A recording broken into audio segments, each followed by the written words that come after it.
In the previous lesson, we introduced the character of Jesus as part of the Christian doctrine.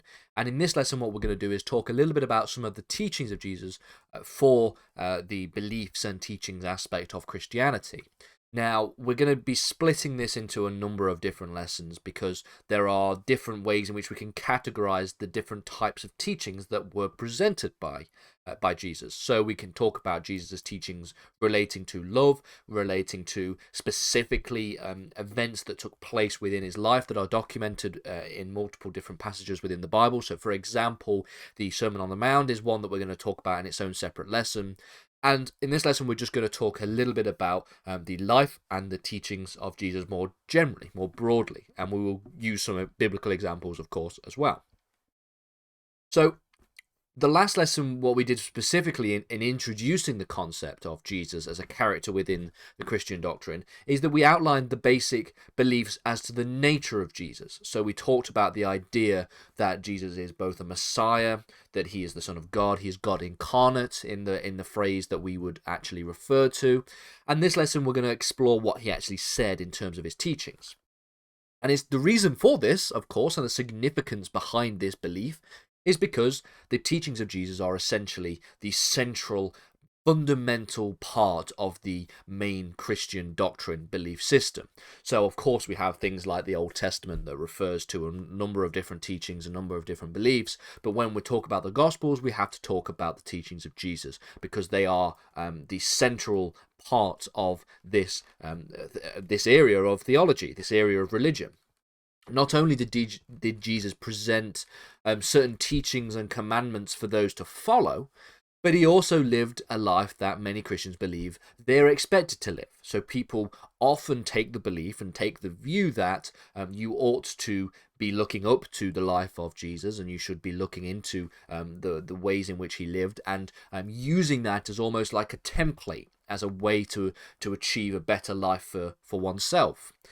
Now, in the Bible specifically, the Gospels speak a lot, of course, about the life and teachings of Jesus and his work with others, namely those in society who were seemingly rejected. This is one of the things that was very, very notable when we talk about the teachings of Jesus. He'd spend a lot of time around and within the company of people who were not seen as particularly, on the face of it, not seen as particularly moral or not seen as particularly a type of person who you ought to be hanging around with, because these were people who, for example, society rejected. And there are lots of different ways in which this is presented. So we have here Matthew chapter 5, verse 10, saying that blessed are those who persecuted because of righteousness, for theirs is the kingdom of heaven. So they are talking about here, in this regard, that the people who are persecuted as a result of their moral convictions ought to be presented in a way as to be essentially we have here the people the persecuted because of the righteousness, for theirs is the kingdom of heaven. Those are the people who will be rewarded in the afterlife as a result of their moral convictions that they stand by, even if in life they are persecuted as a result of those actions that they stand by. So it's here an example of, regardless of what the rest of society believes about a particular thing, if you are right about a particular issue, if you hold to your moral righteousness, to the morality in which you stand, then you will be rewarded in the afterlife instead of in life itself, because you're being persecuted.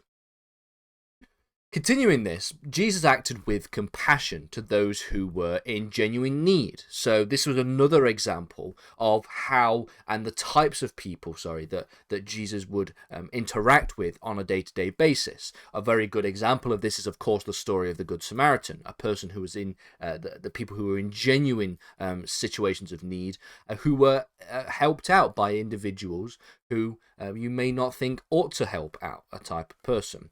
So Jesus directed others on how to act in that regard. Again, from the book of Matthew, it says here, "Teacher, which is the greatest commandment in the law?" Jesus replied, "Love the Lord your God with all your heart and with all your soul and with all of your mind." This is the first and greatest commandment. The second is like it, love your neighbor as yourself. So again, we're talking here a lot about teachings relating to the Christian belief in love and loving others. That's what we'll look at in the next lesson. But again, it's talking about how one ought to act and how one ought to behave and how one ought to devise their own systems of morality. You ought to be living in a way that is loving your God with all your heart and all your soul and all your mind, and then also loving thy neighbor as thyself. This is two of the different kinds of beliefs, two of the teachings, two of the most important teachings according to Jesus, that have a sort of normative framework attached to it. It's asking you what you ought to be doing, and this is a way in which you ought to be living your life. And in that regard, you are looking here at Jesus, who is directing others on how they ought to act. And on top of all this, we also have, of course, the belief in the miracles that are presented by Jesus or that are performed by Jesus. So, of course, Jesus was not just a wise sage who went around and spoke and made a number of parables and all these kind of things. Of course, as a representation of the theological interpretations of Jesus, we also have to note the fact that he is, of course, from a Trinitarian perspective, the Son of God, and therefore we have a belief in miracles that are presented by Jesus. So, essentially, instead of just having Jesus be positioned as a sort of a broad and wise character who taught a number of different moral lessons, he also performed miracles. From the book of Acts, chapter 19, 11 to 12, we have here an example of some of the miracles that were taught. They say here that, and God was doing extraordinary miracles by the hands of Paul, so that even handkerchiefs or aprons that had touched his skin were carried away to the sick, and their diseases left them, and the evil spirits came out of them. This is an example of the healing of the sick, the healing of diseases as a result of some kind of miraculous action. This was a miraculous healing.